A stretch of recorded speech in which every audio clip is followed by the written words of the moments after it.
The sun dipped below the horizon, casting long shadows over the desolate city before us. 5 of us stood at the edge of this forsaken place, drawn by curiosity and an insatiable hunger for adventure. The abandoned city loomed like a graveyard of forgotten dreams, its towering skyscrapers now reduced to haunting skeletons against the darkening sky.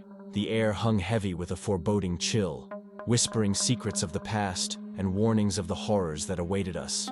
I was Alex, the leader of our little expedition. Beside me stood Mark, my childhood friend with a penchant for exploring the unknown. Then there was Sarah, a photographer with an eye for capturing the eerie beauty of decay. Zoe, an urban historian, was the one who had brought us here, claiming that this city held untold tales of mystery. Finally, there was Eric, a skeptic who had joined us simply to prove that there was nothing supernatural about the place. As we ventured further into the city, the streets were littered with remnants of lives left behind in haste. Overturned cars, shattered glass, and graffiti that seemed to mirror the anguish of the past. It was as if the city itself exhaled a mournful sigh, one that seeped into our bones and set our nerves on edge. Zoe's voice trembled slightly as she spoke. This place was abandoned overnight, no one knows why. It's like time stood still, frozen in fear. Sarah raised her camera, capturing the haunting scene before us. "It's beautiful in a haunting way," she whispered, her words barely audible above the wind that seemed to carry distant whispers.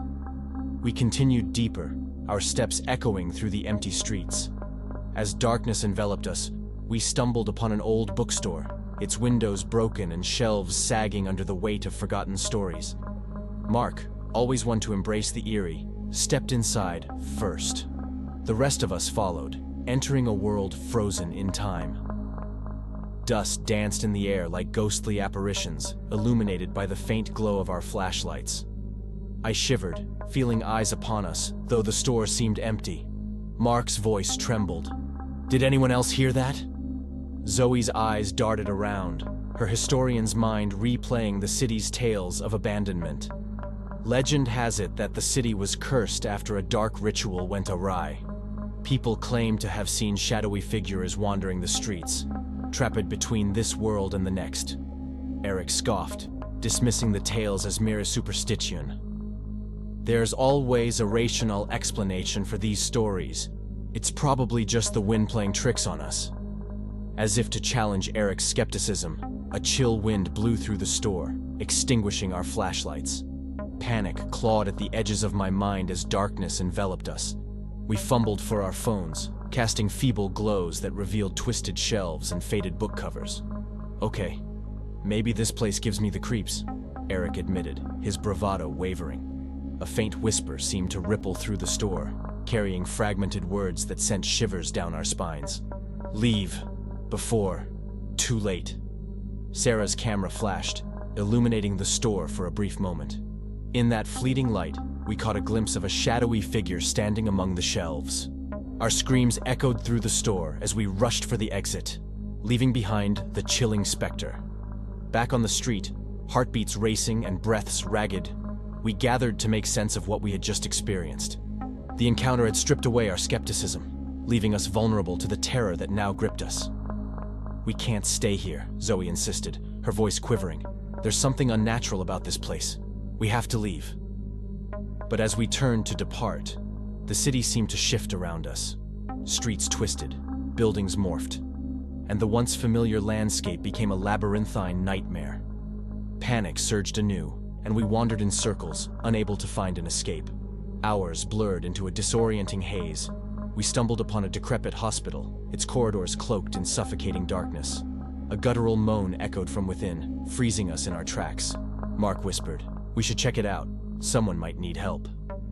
The others exchanged nervous glances, but we followed Mark's lead, driven by a mix of curiosity and concern. The hospital's interior was a realm of nightmares. Flickering lights cast distorted shadows, and the air was thick with a sickly scent that made our stomachs churn. The moans grew louder, guiding us to a room at the end of a corridor. Inside, a broken figure lay on a rusted gurney, its features shrouded in darkness. We approached cautiously, the sense of dread growing with each step. Eric's shaky voice broke the silence. Hello? Are you okay?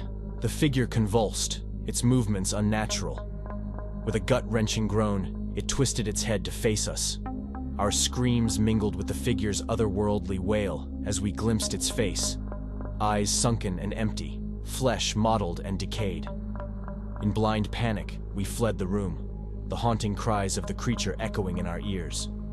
The hospital seemed to close in on us, its corridors lengthening and twisting in defiance of logic. We were trapped in a nightmarish maze, pursued by the relentless cries of the grotesque being. Hours, or perhaps days, passed in a blur of terror. Our bodies were weary, our minds on the brink of madness. We stumbled upon a dilapidated church, its crumbling walls a stark contrast to the nightmarish landscape that surrounded it. Desperation pushed us inside, seeking solace within the decaying sanctuary. The church was adorned with faded frescoes depicting scenes of agony and despair. In the center of the nave stood an altar, upon which rested a dusty tome bound in human skin. The air grew thick with an oppressive energy, suffocating us as we exchanged uneasy glances. Zoe's voice was a mere whisper.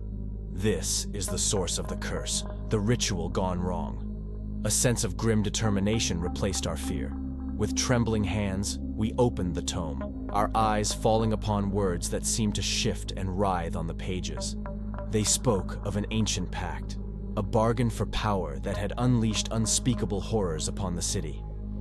"We have to reverse the ritual," Mark declared, his voice wavering but resolute. "We have to break the curse." As we read the incantation, the church trembled, its walls pulsating with a malevolent energy. Shadows danced on the walls, coalescing into monstrous forms that loomed over us. With each word spoken, the air grew colder, our breath visible in the icy mist that filled the church. The final words left our lips, and the world around us shattered. Darkness consumed everything, and for a moment, there was only emptiness. When I opened my eyes, we were back at the edge of the city, the sun just beginning to rise. The curse had been broken, but the memory of the horrors we had witnessed remained etched in our minds. Our group had been forever changed by that nightmarish ordeal. As we walked away from the city, I knew that we would never forget what we had faced. The horrors of that forsaken place had forever changed us, but they had also taught us the strength that could be found in unity and the power of confronting our deepest fears. We left the abandoned city behind, the sun setting once again, but this time casting long shadows of hope and redemption.